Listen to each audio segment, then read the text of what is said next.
During what began as an ordinary pre-dawn patrol, Officer Malcolm Reed noticed a dark sedan weaving through traffic without its emergency lights or siren activated.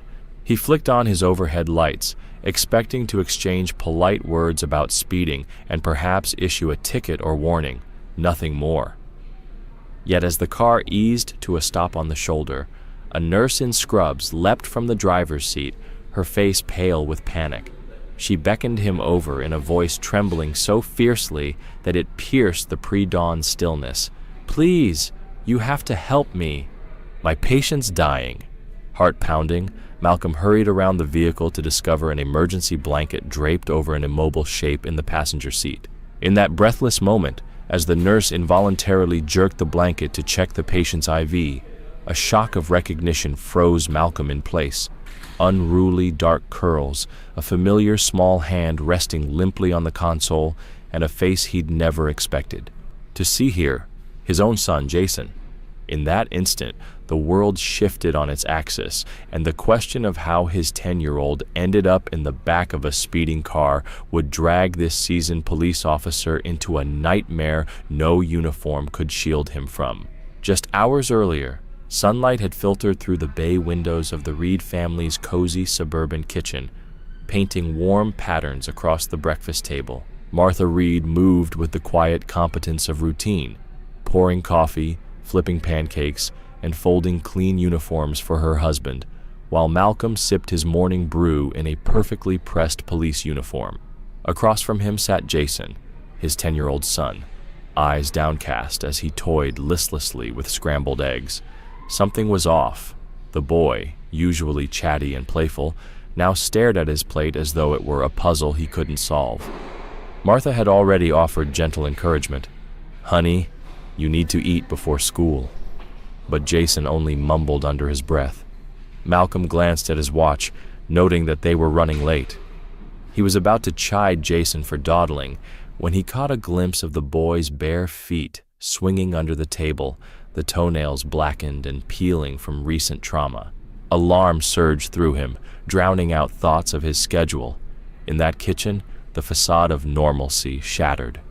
Malcolm knelt beside his son's chair, lowering his voice to a tender but firm tone. "Jason, what's going on? Are you feeling sick? Or did something happen at school?" Jason bit his lip, tears shimmering as he confessed in a trembling whisper that two boys, Elam and Edric, had forced him to run barefoot across the rough concrete walkway during recess, taunting him with cruel racist jibes about his skin color. The confession felt like a blow to Malcolm's chest.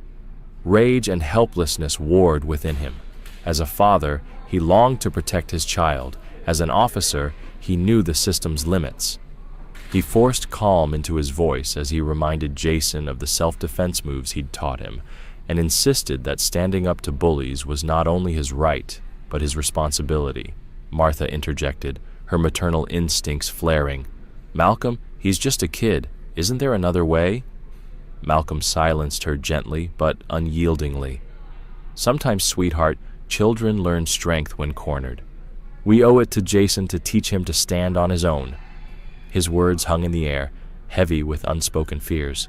Minutes later, Malcolm kissed Martha on the cheek, exchanged a last glance with Jason as he climbed into the car and set off for the station, his mind racing through possible responses, calling the school, filing charges, arranging counseling, but none seemed enough.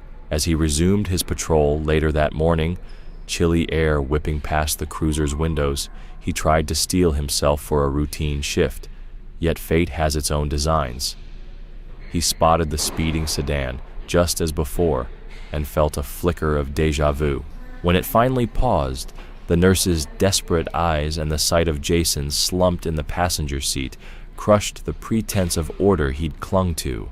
In the space between heartbeat and breath, Malcolm realized that nothing could prepare him for the storm ahead, how he would uncover the truth of why his son was on the brink of death, or how far a father would go to save his child. Stay with me through this story to discover the twists that turned a simple traffic stop into a father's ultimate trial.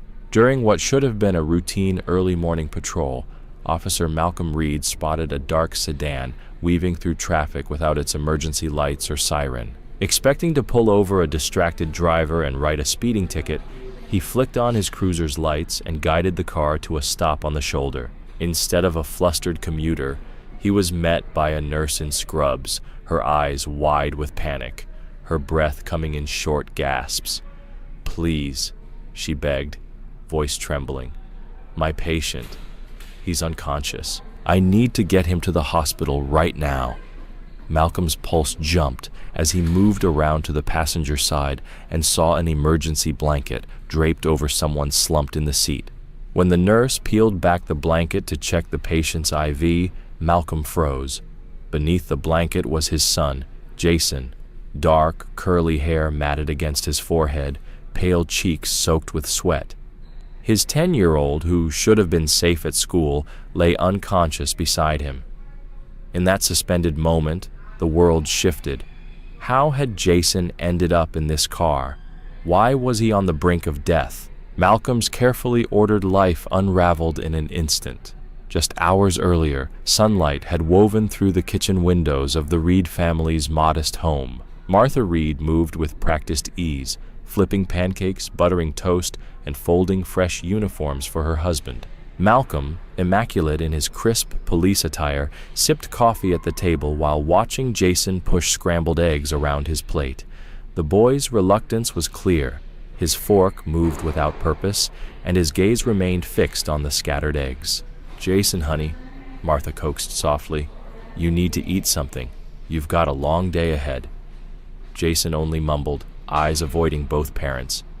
When Malcolm checked his watch and realized they were already running late, he was about to urge Jason to hurry when he noticed something that stopped him cold. Jason's bare feet, tucked beneath the table, bore blackened, peeling toenails. Alarm surged through him. He knelt beside Jason's chair. "Buddy, are you okay?" he asked, voice low but urgent. Jason's lips quivered as he revealed the truth. Two classmates, Elam and Edric, had forced him to run barefoot across the school's concrete walkway, mocking his skin color, insisting he didn't deserve shoes. The confession landed like a punch to Malcolm's gut. Pride and horror warred within him. As both father and seasoned officer, he grappled with how to respond. "Remember those self-defense moves I taught you?" Malcolm asked, keeping his tone steady. "If they hurt you again, you use them." Martha's maternal concern flared. "Malcolm, he's just 10. Is this really the answer?" But Malcolm had always believed strength and self-reliance were vital, especially for a young black boy in their community. He placed a firm hand on Jason's shoulder. "Son, sometimes you have to stand up for yourself. I won't always be there to protect you."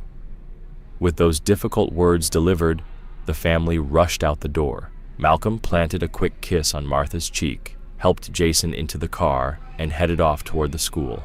The polished cruiser glinted in the morning sun, a symbol of authority and safety. Yet in that light, it cast a long, foreboding shadow over both father and son. As they drove, a heavy silence settled between them. Jason stared out the window, frame hunched, eyes distant. Malcolm gripped the steering wheel until his knuckles whitened, torn between his role as an officer, trained to handle crises with composure, and his role as a father, desperate to offer comfort. He opened his mouth to speak, then closed it, words dying on his lips. At a red light, Malcolm risked a glance at Jason's reflection in the window. Worry etched across the boy's face made Malcolm's heart clench. He shifted in his seat, nearly reaching out to ruffle Jason's hair, but the light turned green before he could act.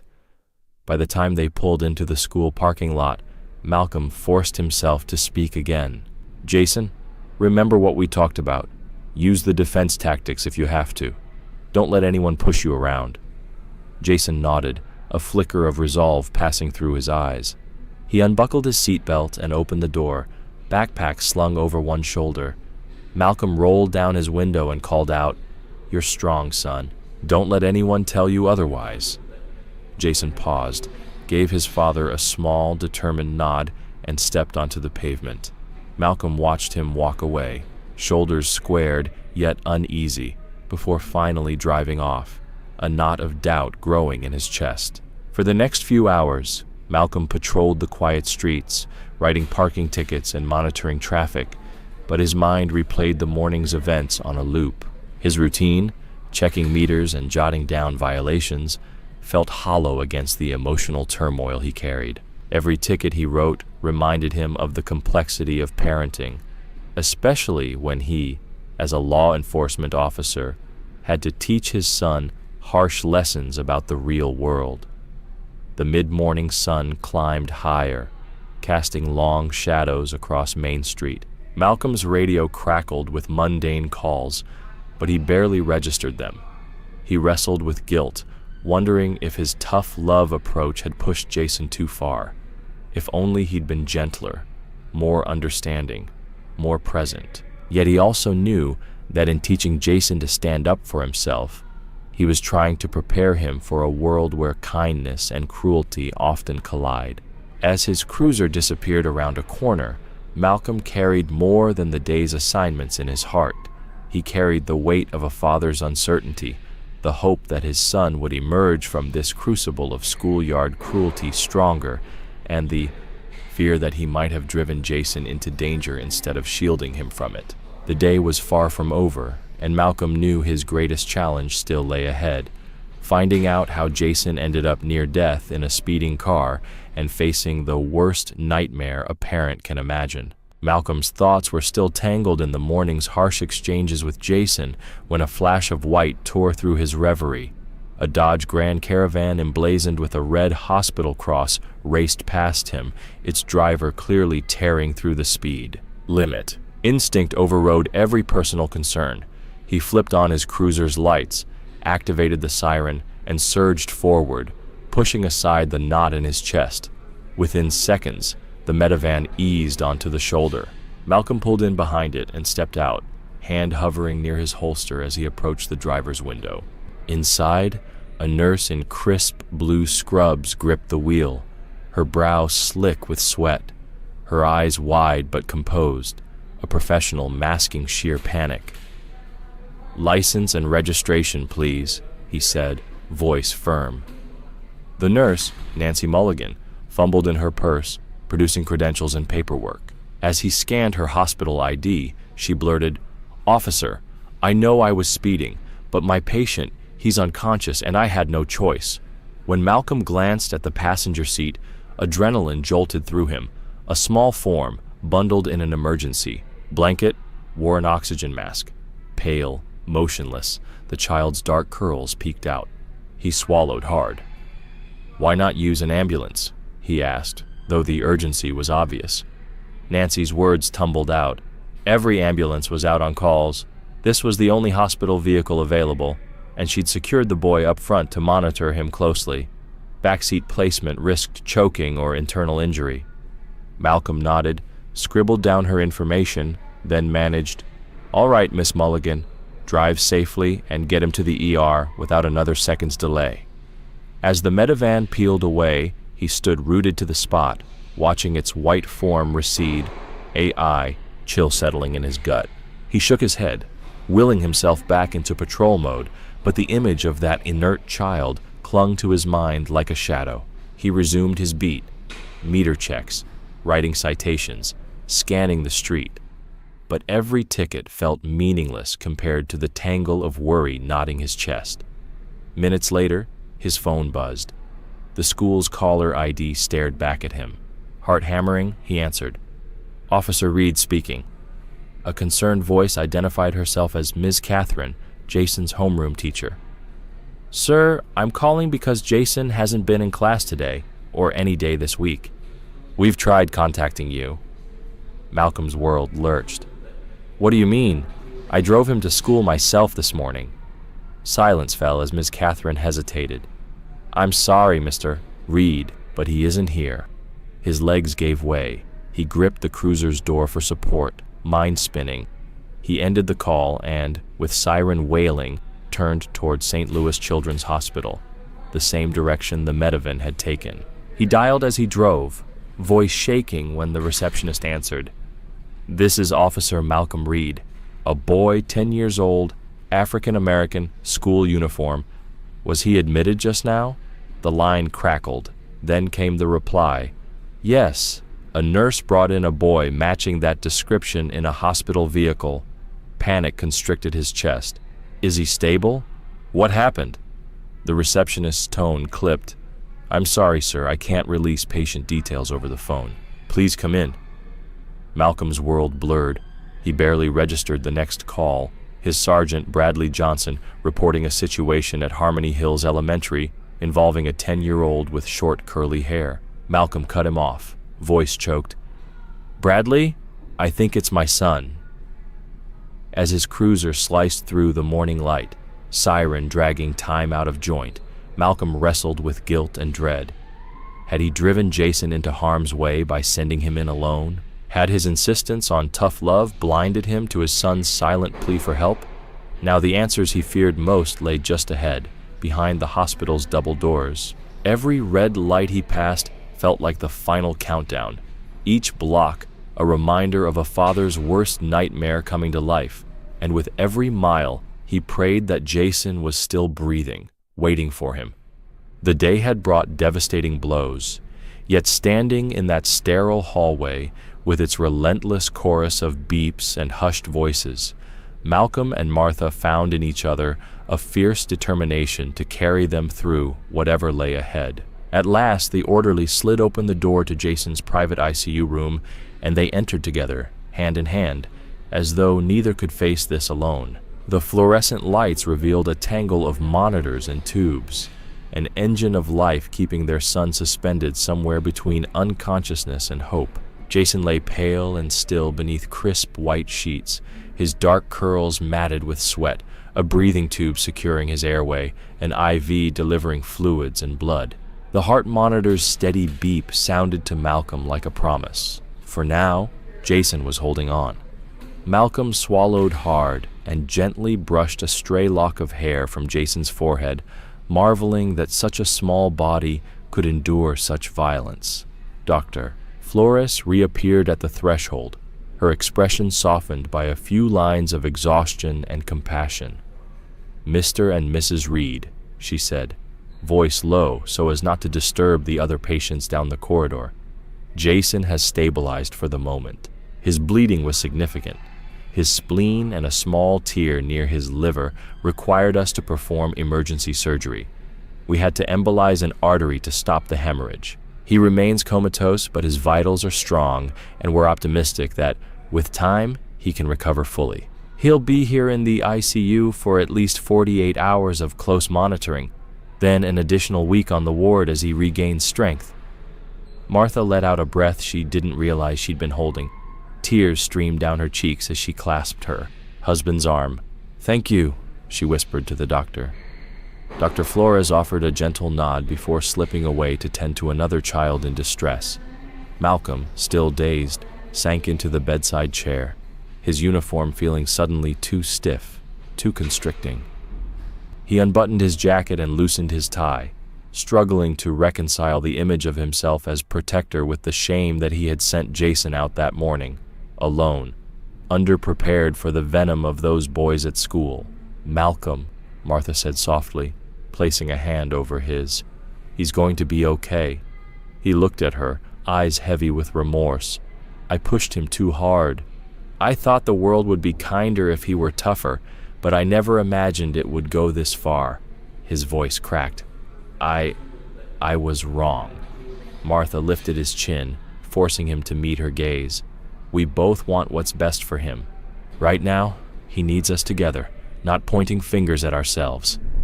Malcolm nodded, drawing in a shuddering breath. Turning to Jason, they spoke in quiet unison. We're here, buddy. Mom and Dad are here. We've got you. Their hands found their son's small, frail one, fingers wrapping protectively around his as though willing him to fight back to consciousness. In that moment, Malcolm felt an unbreakable bond, not just of fatherhood, but of partnership with Martha, of unity against the world's cruelties. Later, as the evening sun slipped below the horizon and the hospital corridors emptied of daytime bustle, the Reed family huddled in the waiting room. Malcolm's phone lay face up on the table, its screen dark. He knew he had to make calls to the principal about why no one had noticed Jason's disappearance from the school grounds, to the police department to file an incident report regarding the bullying, and to Nancy Mulligan, the nurse who had unknowingly carried his son to safety. But in that quiet hour, Malcolm chose instead to sit next to Martha, their shoulders touching, eyes fixed on the half-open doors of the ICU.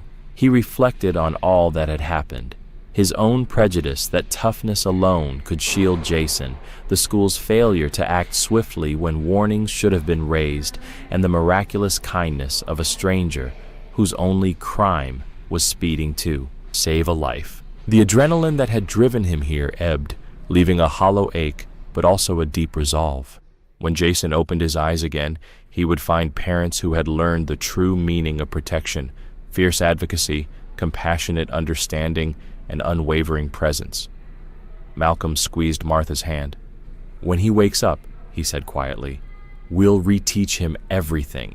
Yes, we'll teach him to defend himself, but we'll also teach him to speak up, to ask for help the moment he feels in danger. And I'll be right there with him." Martha rested her head on his shoulder. "We'll do this together," she agreed. "He won't ever face anything alone again." As night settled over the city and the last flickers of daylight faded from the windows of the ICU, Malcolm and Martha sat vigil by their son's bedside.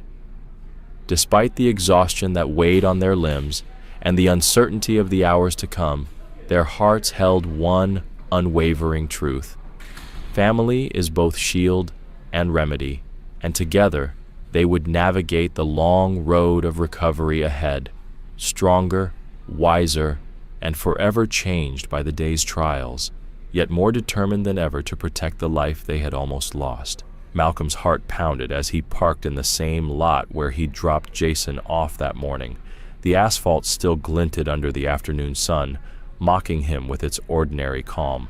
Steeling himself, he strode toward the school's main entrance, every step a mix of dread and resolve.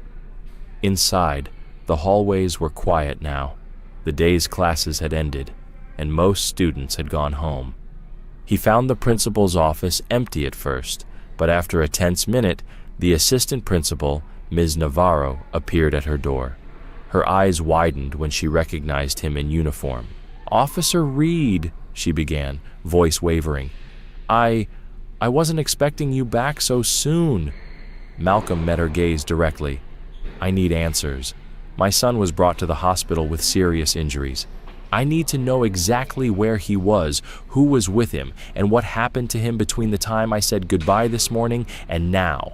His voice held that same firm authority he used on the beat, but underneath was raw anguish. "Ms." Navarro's face paled. "I'm so sorry about Jason. Please, come in." She led him into a modest office lined with children's artwork and emptied coffee mugs. Once inside, she closed the door and gestured for him to sit at the round table.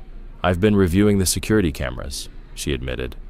"They show Jason entering the building this morning alongside Elam and Edric, the boys you mentioned. But after that, there's a gap in footage for about 40 minutes. The hallway camera at the main staircase was offline for maintenance, and our backup feed failed to capture that area." Malcolm's chest tightened. "And during that time, there's little to go on," Ms. Navarro said, lowering her eyes. "I spoke to the hall monitors. They saw the three of them leave the third-floor landing together. Jason looked upset, but they thought it was just a lunch break or a bathroom run. When they returned about 20 minutes later, Jason was alone and limping. He got into the building without asking for help, so no one suspected anything was wrong until he collapsed in the hallway near room 312. Malcolm's fists clenched on the table. Why didn't anyone stop to help him? "We've reprimanded the monitors for failing to intervene," she said, "and I'm placing the boys' names on summary suspension pending a full investigation. But I know that won't bring Jason back to you right now." Her voice cracked. "I am so sorry." He stood abruptly, anger flaring. "Sorry doesn't fix broken bones or internal bleeding. It doesn't deliver blood to a comatose child. I need every detail. Which teachers were near that hallway? Who escorted Jason to the office after he collapsed? Who called the ambulance? Ms. Navarro nodded, tears forming. I'll pull the staff logs and get statements from anyone who saw him. I'll personally escort you to the hallway where it happened. They walked together to the stairwell. The third-floor corridor was empty and silent, lockers lining the walls, a faint smell of chalk from the classroom down the hall. Navarro pointed to a spot beside the staircase. "He was found there," she said. "His foot was stuck between the platform and the stair edge. He must have fallen hard." Malcolm knelt to inspect the edge of the landing. The chipped paint and slightly raised metal lip formed a narrow crevice, just enough for a child's foot to catch. He pressed his palm there, imagining Jason's bare toes scraping against it. Rage and grief twisted inside him. "Jason's bruise patterns," he muttered. "The mark on his ribs. Those came from more than just a fall." Navarro swallowed. The nurses noted parallel bruises on his arms, defensive wounds, and scratch marks on his back. "The doctor says it looks like he tried to protect himself from someone grabbing or pushing him."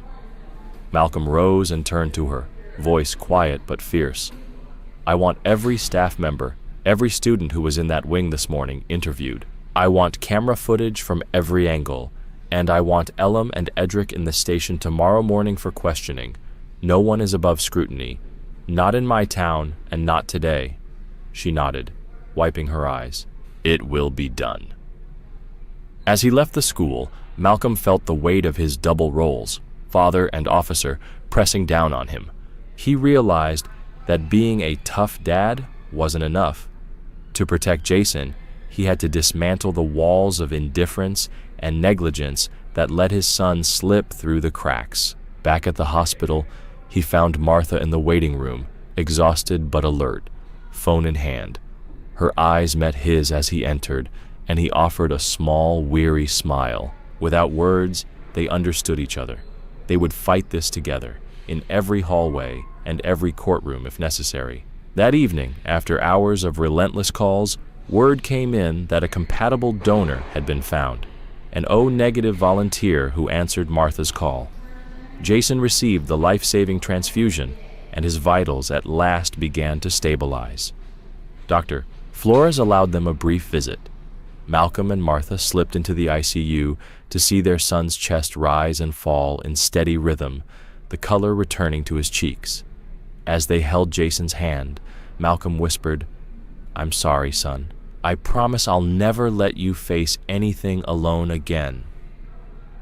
And in that moment, surrounded by the quiet hum of machines and the soft glow of the bedside lamp, Malcolm Reed understood what it truly meant to protect his child, not by pushing him to fight every battle on his own, but by standing beside him, always ready to shield him from the darkness and guide him back into the light. Through the pizza place window, Malcolm watched in stunned horror as Elam and Edric, their faces alight with mischief, made goofy, mocking gestures at the baby in the stroller. The toddler's mother, engrossed in conversation with her friend at the next table, didn't notice. Elam stuck out his tongue. Edric pretended to choke himself, laughter bubbling up between them. Their parents, immaculately dressed, carefree, settled into their booth, oblivious to the cruelty on display. Malcolm's knuckles went white around the steering wheel. Rage and disgust coursed through him. These were the same boys who had tormented his son, and now they were terrorizing a defenseless infant, all while Jason's life hung by a thread in the ICU. He wanted to burst through those doors, rip Jason's attackers from their seats, and make them pay. But he was a police officer first. He couldn't plunge into vigilante justice. He drew a breath, reminding himself of his duty. He eased the cruiser back onto the street, heart pounding. Every instinct screamed to confront those families, but he knew that a public scene would accomplish nothing but chaos. Instead, he lifted his radio handset and called dispatch.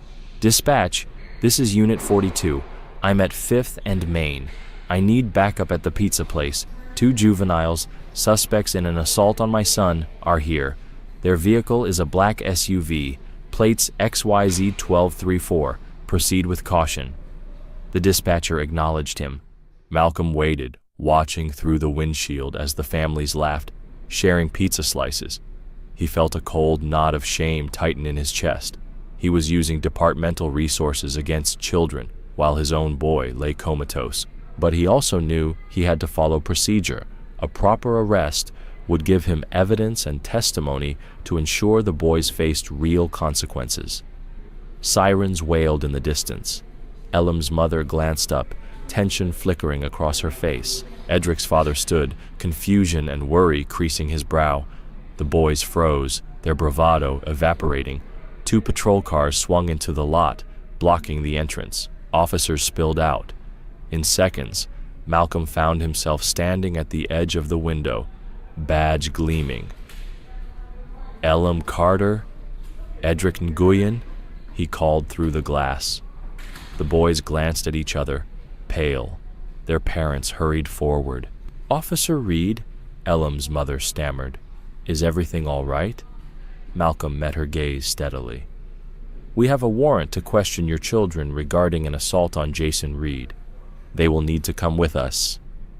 He felt the weight of every eye on him, the curious glances of other diners, the shocked look on the baby's mother as she realized what was happening, the tight grasp of his own moral conviction. Inside the hospital, 2 hours later, the world was quieter.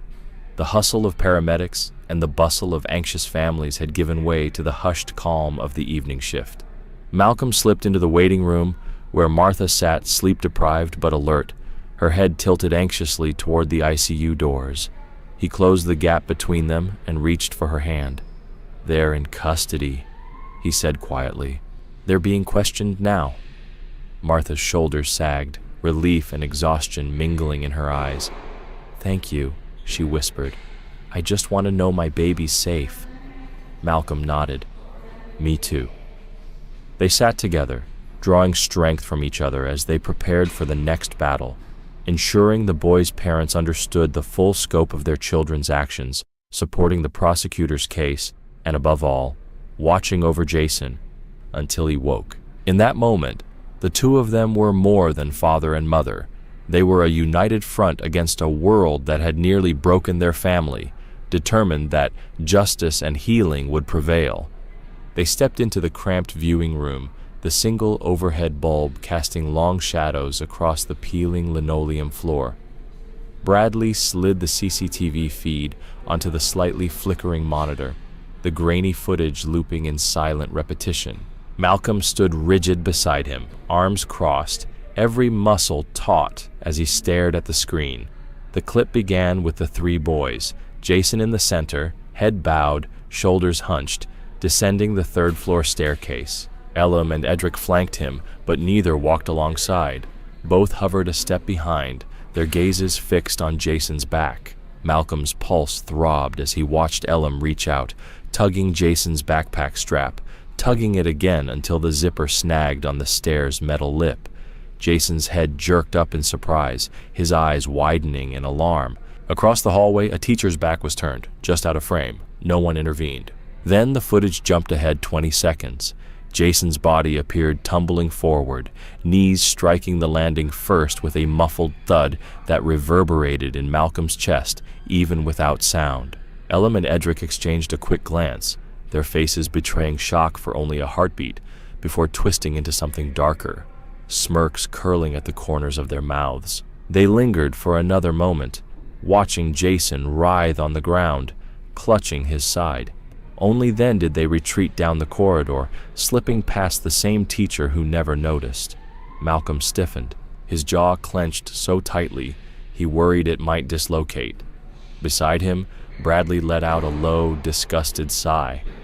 "They planned this," he said quietly. "They knew exactly what would happen." Malcolm pressed his palm flat against the monitor, as if he could reach in and snatch the boys from the screen.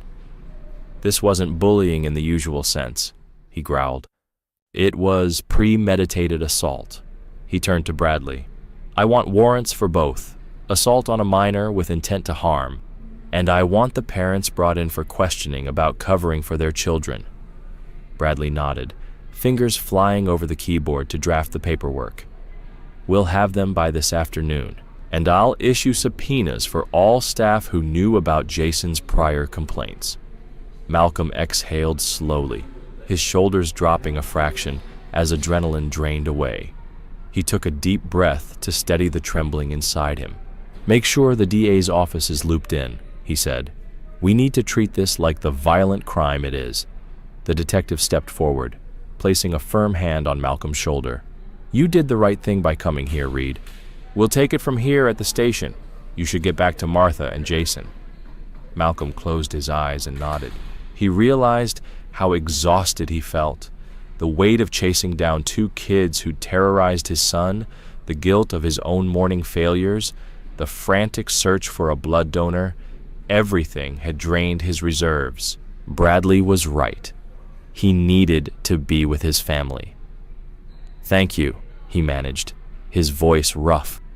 He turned away from the glow of the screen, the confrontation already echoing in his mind. As he strode back through the station's humming bullpen, officers paused in their work, saluting or offering respectful nods. He barely registered the gestures. His mind was on one thing: Jason. Moments later, he was in his patrol car again, lights off now, weaving through the late afternoon traffic toward the hospital. The sun, low on the horizon, painted the clouds in bruised purples and gold, an omen of both hope and lingering pain. He parked in the lot, raced through the sliding doors, and found Martha in the ICU waiting area, her face pale but alert. She looked up when he appeared, relief flickering in her eyes as she stood to meet him. He took her hands in his, the cool metal of his badge pressing against her palm. She didn't ask questions. She only squeezed his hands tightly. "They've got them," he said softly. "Warrants are out. They're calling it premeditated assault." Martha let out a shaky breath and closed her eyes. "Good," she whispered. "My baby deserves justice." He brushed a stray lock of hair from her forehead. "Let's go see him." Together they stepped through the ICU doors into the quiet, humming room where Jason lay swathed in blankets and tubes. The monitors displayed a steady rhythm: beep, pause, beep, and for the first time since the morning, Malcolm felt something like calm settle over him. He knelt beside the bed, Martha at his other side, and gently took Jason's hand. The boy's skin was warm, his breathing even and regular. Malcolm swallowed hard. "Hey, champ," he murmured. "Your dad's here. We're not going anywhere." He pressed Jason's hand and felt a faint squeeze in return, a flutter so slight it could have been his imagination, but it was enough. Martha leaned in, voice breaking with emotion. "You're going to be okay, baby. We're right here." In that hushed moment, the world outside faded.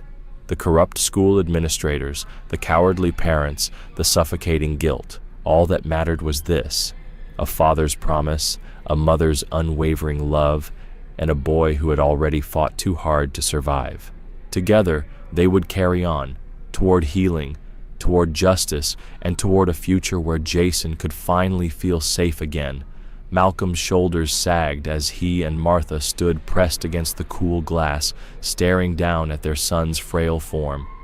The fluorescent lights glared overhead, and every monitor beside Jason's bed hummed and blinked with clinical precision, each beep a cruel reminder of how precariously close they were to losing him. Martha's grip on Malcolm's hand tightened until his knuckles ached. He swallowed hard, fighting the urge to pound on the door and demand that someone, anyone, find a donor immediately. But he was a police officer, bound by procedure, and the hospital had its own protocols. So instead, Malcolm exhaled slowly and drew Martha toward one of the nearby chairs. "We need to move fast," he murmured. "But yelling at the staff won't help. We have to think strategically." Martha nodded, tears slipping down her cheeks. "What about the transplant list? Can we expedite his case?" "I'll make some calls," Malcolm promised. He slipped his phone from his pocket and tapped Marie, an administrative lieutenant in the department who owed him a favor, and then dialed Bradley's direct line. While the line rang, he turned to Martha. "You keep monitoring his vitals.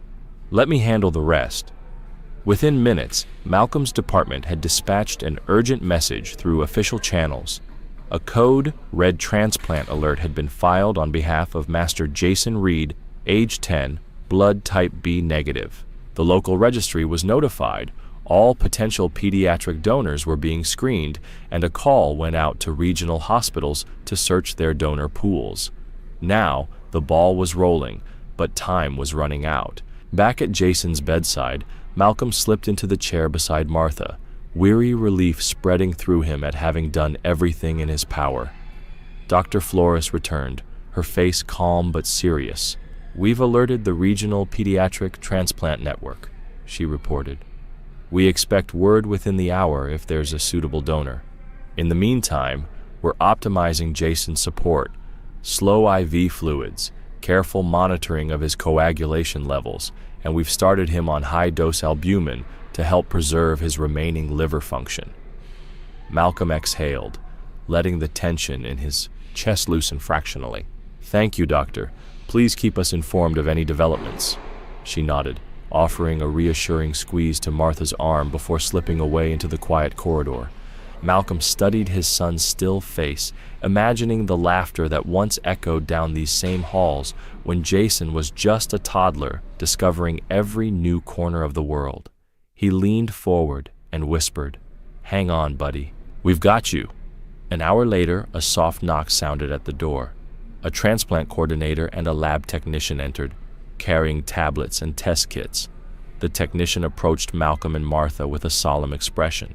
"We've had a potential match, an adult volunteer in good health whose blood tests indicate compatibility. We'll need to draw a small sample for confirmatory typing, but if all goes well, we can schedule the transplant surgery within 24 hours. Hope flared in Malcolm's chest, burning away some of the exhaustion. "Thank you," he said, voice thick with relief. "Please proceed." As the coordinator stepped outside to arrange blood sampling, Malcolm looked at Martha, her eyes red but bright with renewed hope. He reached for her hand.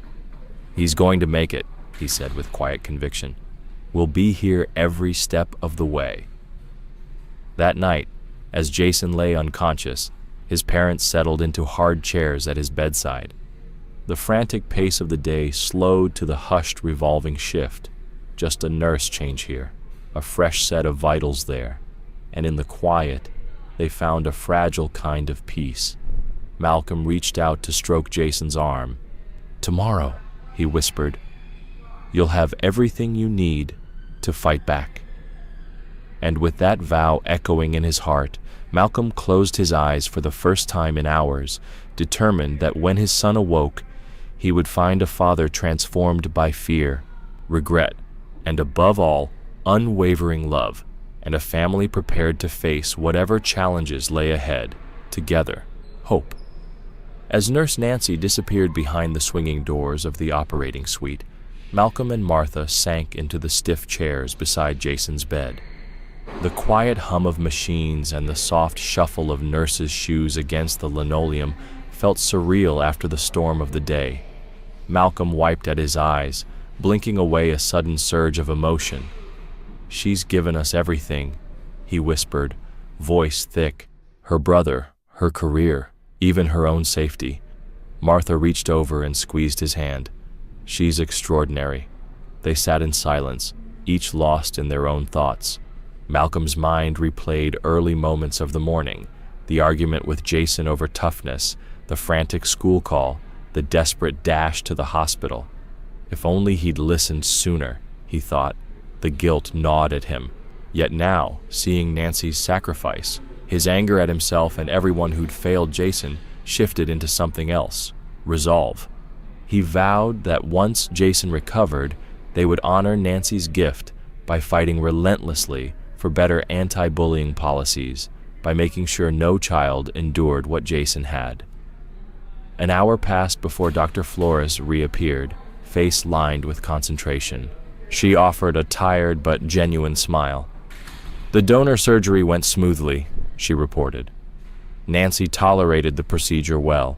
She's in recovery now, but alert. We expect the liver segment will engraft successfully. Malcolm exhaled, relief washing over him so abruptly he felt lightheaded. And Jason? He asked. He's off bypass and back in the ICU. We've connected the donor graft, and blood flow is good. We'll know more in the next 24 hours, but so far, everything looks promising. Tears sprang to Martha's eyes. Thank you, she whispered, though Dr. Flores merely nodded and slipped away to compile paperwork. Malcolm leaned forward, placing both hands on Martha's shoulders. We made it through the worst, he said softly. He's alive because of Nancy, and because we refused to give up. As evening settled, they leaned closelier together, taking turns resting their heads on the chair backs, fingers entwined. Every so often, one of them would glance at the ICU window, searching for any sign of change in the beeping monitors. Outside, the hospital corridor settled into a nocturnal peace, punctuated only by distant paging calls and the occasional clatter of carts. In the darkness, Malcolm reflected on the day's lessons. He thought of Jason's resilience, of the innate goodness in people like Nancy, even amid cruelty and ambivalence. He realized that protection wasn't just about teaching toughness or neutralizing threats. It was about forging connections, extending compassion, and holding tightly to hope. At midnight, when the nurses changed shift, one of them quietly brought them hot coffee in styrofoam cups. The warmth in his hands felt comforting, grounding him. He lifted his cup to Martha. To hope, he murmured. She smiled tiredly and clinked her cup against his. Tomorrow, she said, we'll visit Nancy and thank her properly, and after that, we'll be at the school, at the DA's office, wherever justice needs us. Malcolm nodded. For Jason.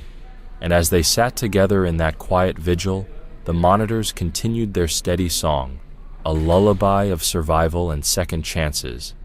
Outside, the city slept. Inside, a family held on, buoyed by love, gratitude, and the knowledge that even in the darkest hours, extraordinary kindness could light the way forward. Malcolm watched Mr. Dowse take a steadying breath, the late afternoon light casting long shadows across the cracked asphalt beneath his feet.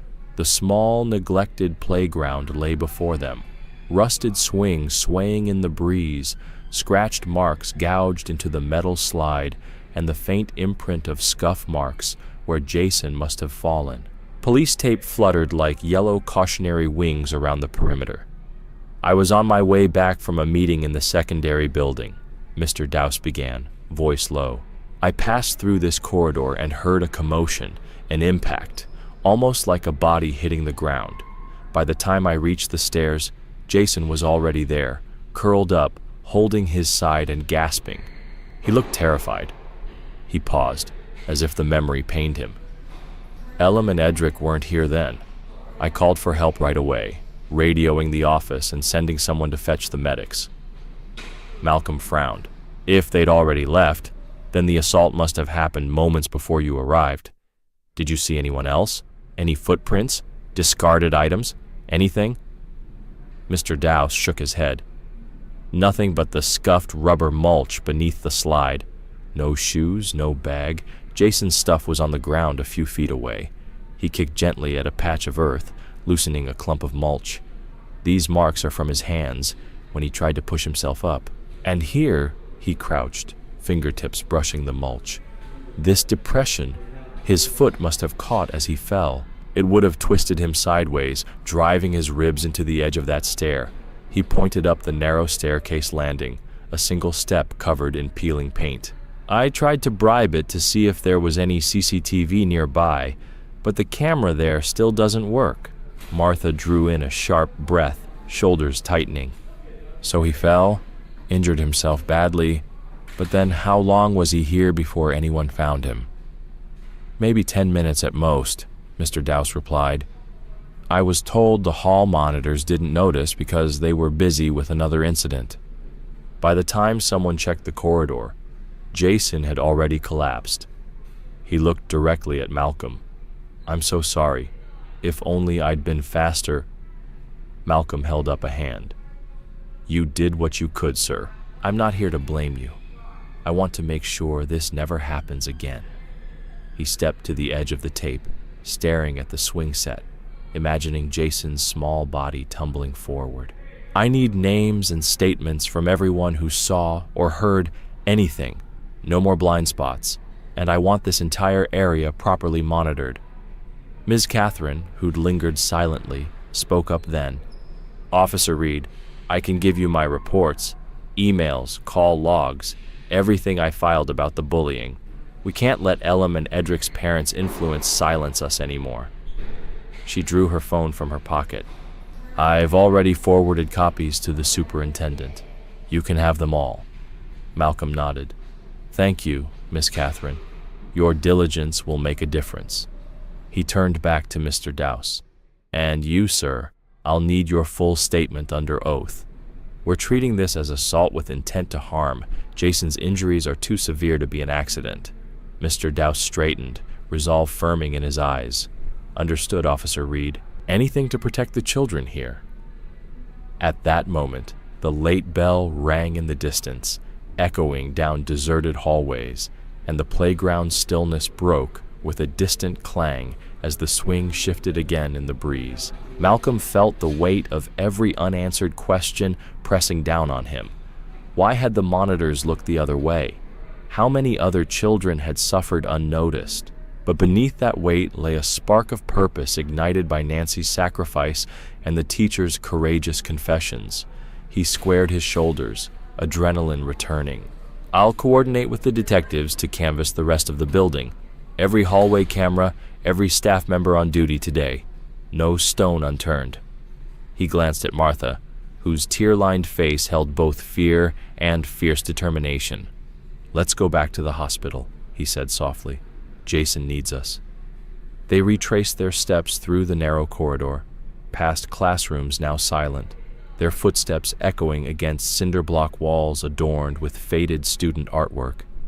Outside, the sun had dipped lower, turning the sky lavender. Malcolm slid into the driver's seat of their car, shackling the engine's roar with a deep breath. Martha climbed in beside him, her hand finding his on the console. As they drove back toward the hospital, neither spoke. In that shared silence, Malcolm vowed two unbreakable promises: to find justice for his son, no matter how long it took, and to stand by him with listening ears and open arms when he finally awoke. The fight for Jason's recovery, and for every child who deserves safety, was only just beginning.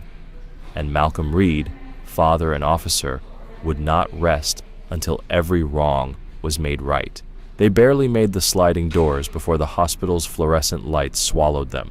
The late afternoon waiting room was hushed now, dotted with a few worried families and the occasional nurse hurrying past. Malcolm's heart hammered in his ears as he and Martha strode toward the ICU. At the nurse's station, the day shift nurse gave a tired but warm smile. He's in recovery, she said, glancing at the monitor above her head. Vitals are stable, but they'll keep him sedated for another hour to let the transplant settle. Thank you, Malcolm said, voice tight. He and Martha exchanged a look of cautious relief before pressing on. Outside Jason's room, the plastic privacy curtain trembled with the hum of the ventilator. Martha reached for Malcolm's hand, giving it a squeeze. He nodded and pulled back the curtain for her. Inside, Jason lay on his side, the gentle rise and fall of his chest synchronized with the steady beep of the heart monitor. The IV drip glistened in the soft light. Nurse Nancy, dressed again in her crisp blue scrubs, stood near the head of the bed, chart in hand. When she saw Malcolm and Martha, her face softened into a tired but triumphant smile. Good news, she said quietly, stepping aside to let them approach. Jason's liver function tests are within acceptable range for the graft. His blood pressure has been stable for the past 2 hours. We've begun to wean him off some of the support meds. Tears pricked Malcolm's eyes. He took a careful step forward and gently brushed a lock of hair off Jason's forehead.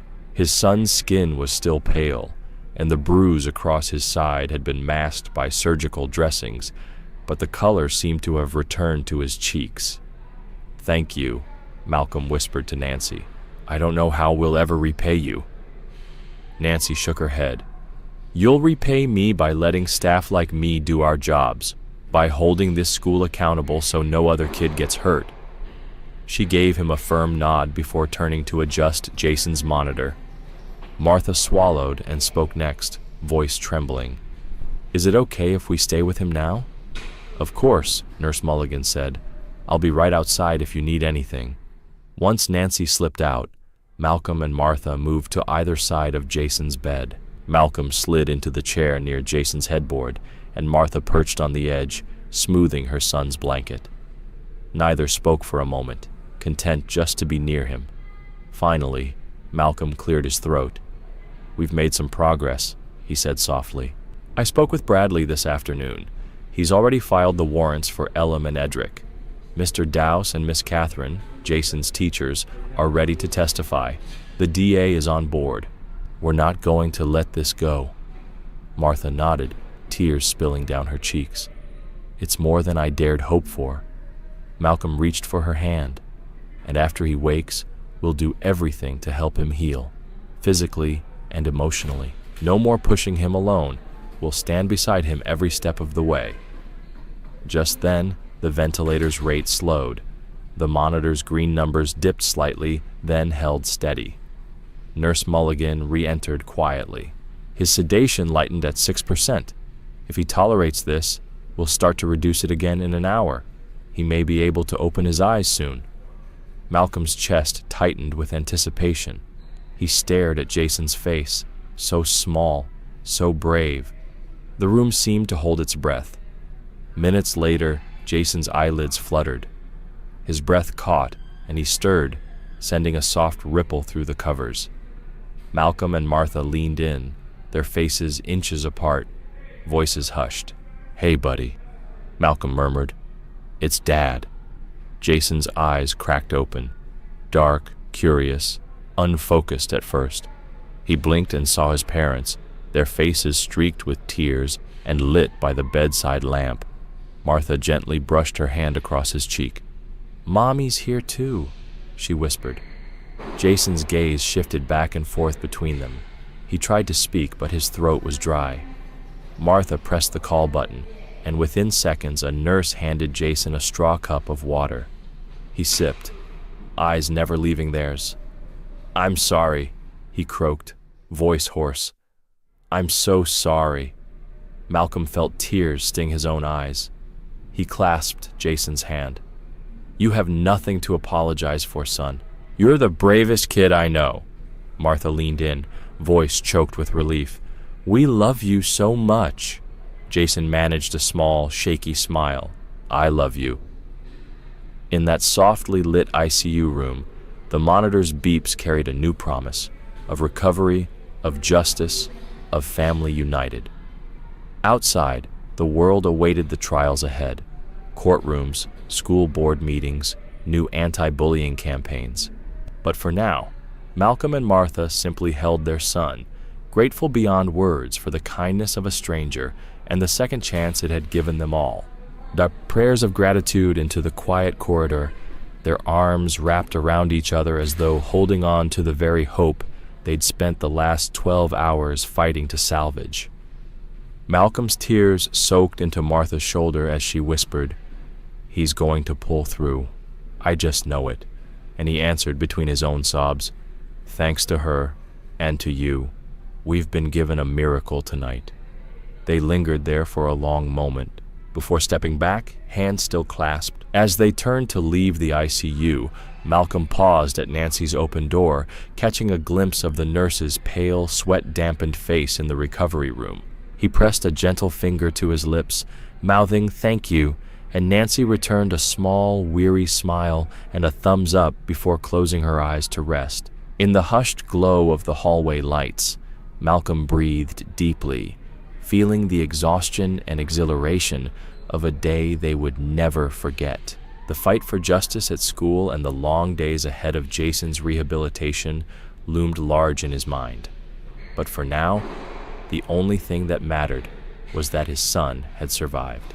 He slipped one arm around Martha's shoulders and slid the other into his pocket, fingers closing around his phone, ready to call Bradley with the final operation report. Together, they walked out into the night, two weary warriors bound by love, ready to face whatever battles lay ahead with unwavering determination and a renewed faith in the power of kindness. After a pause, Jason's gaze drifted to his father, curiosity mingling with relief in his eyes. "Dad," he whispered, voice still soft, "will I ever feel safe at school again?" Malcolm swallowed, drawing Martha a step closer so they could both cradle their son. He lifted Jason's hand to his cheek, his voice steady and warm. "You will, son.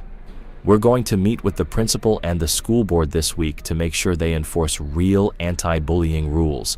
We're not just punishing Elam and Edric. We're changing how the school protects every kid." Jason nodded slowly. "And will you be there with me?" "Every step of the way," Malcolm promised. "I'll talk to your teachers, your friends, anyone who can help make school a place you look forward to again." He glanced at Martha, who added, "We'll even find you a new bike, a fresh start. Your old swing set is waiting in the yard when you get home."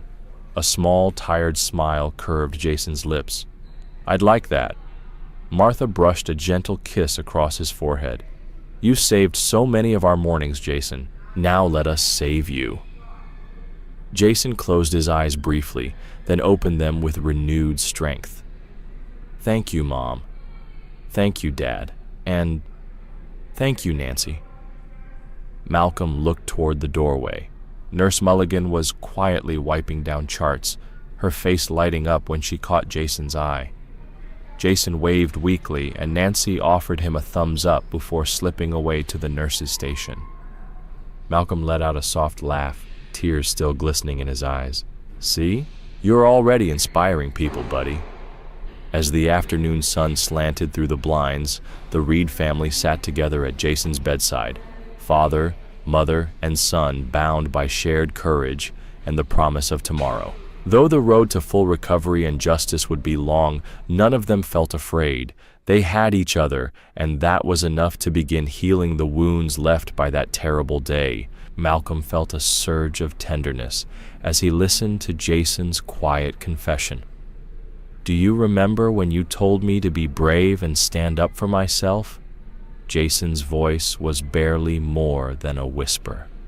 "I do," Malcolm replied, his throat tight. Jason continued, "When they cornered me on the playground, I tried to use the self-defense moves you taught me, but there were two of them, and they were bigger." Tears pricked Malcolm's eyes as he squeezed his son's hand. "You were so brave, Jason. I'm sorry I put that pressure on you. You never should have had to face them alone." He leaned in, voice gentle but resolute. "From now on, if anyone tries to hurt you, you don't have to fight by yourself. You tell Mom or me or a teacher, immediately." Jason's eyes flickered with relief. "Really?" "Really," Malcolm said, lifting his son's hand to his cheek. "I'm proud of you, not for fighting back, but for being kind, smart, and strong in ways that have nothing to do with throwing a punch." Martha joined in, kissing Jason's forehead. "We love you more than anything, sweetheart, and we will do whatever it takes to make sure nothing like this ever happens again." Exhausted, Jason drifted back to sleep, and Malcolm and Martha shared a determined look. The physical recovery, the legal battle, the school reforms, they knew the road was steep, but together, as a family, they would climb it. Malcolm stood, stretching out the ache in his muscles. "I'm going to call Bradley for an update on the investigation," he said. "Then I want us to visit Nurse Nancy to thank her properly." Martha nodded. "She's part of our family now." In the hallway, Malcolm dialed his superior's number with renewed purpose, every step echoing his promise to protect Jason's future, to seek justice, and above all, to listen. Later, at the nurse's station, they asked for Nancy Mulligan, the same nurse who had risked her life to save their son. When they knocked on her door, Nancy looked up from her bed in a mixture of surprise and warmth. "How's Jason?" she asked. "He's awake," Martha said, taking Nancy's hand. "He's doing wonderfully thanks to you." Nancy's smile was soft with emotion. "Seeing him recover is all the thanks I need. I became a nurse to help families like yours." Malcolm's voice grew earnest. "Your sacrifice has changed us, Nancy. It's shown me what compassion truly means. I thought I understood protect and serve, but you've taken it to an entirely new level." Tears filled Nancy's eyes. "I just did what I hoped anyone would do." Martha squeezed her hand. "You're part of our family now. If you ever need anything, you know where to find us." As they left Nancy's room, Malcolm felt a quiet joy mingled with resolve. This ordeal had shaken his beliefs, reshaped his priorities. He would be the father Jason needed, listening more, judging less. As a police officer, he would fight not just crime, but indifference, ensuring every child felt safe. They returned to Jason's room, hands intertwined, ready to face the challenges ahead: physical healing, legal justice, and systemic change at the school. But tonight, they had hope, and the unwavering bond of a family determined to move forward, stronger and more united than ever.